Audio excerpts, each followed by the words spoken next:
Welcome to the Slop Farm. Enjoy the video.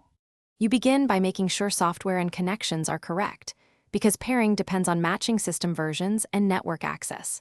First, update your iPhone and Apple TV, then put both devices on the same Wi-Fi and switch on Bluetooth on the phone.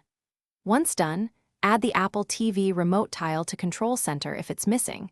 That gives you the built-in way to pair. Make sure the Apple TV is awake and on the home screen before you continue to the next steps. Once prerequisites are set, restart both devices to clear transient issues. A fresh start often fixes pairing errors.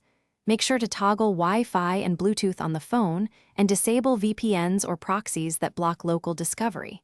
Then open Control Center, tap the remote icon, and select your Apple TV from the list. You'll see a 4-digit code on the TV.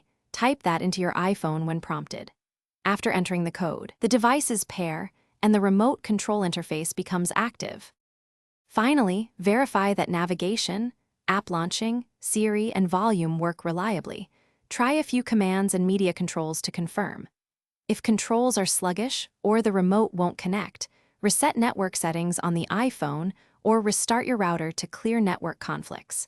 Make sure both devices use the same Apple ID when required and keep any VPNs or firewalls off during pairing.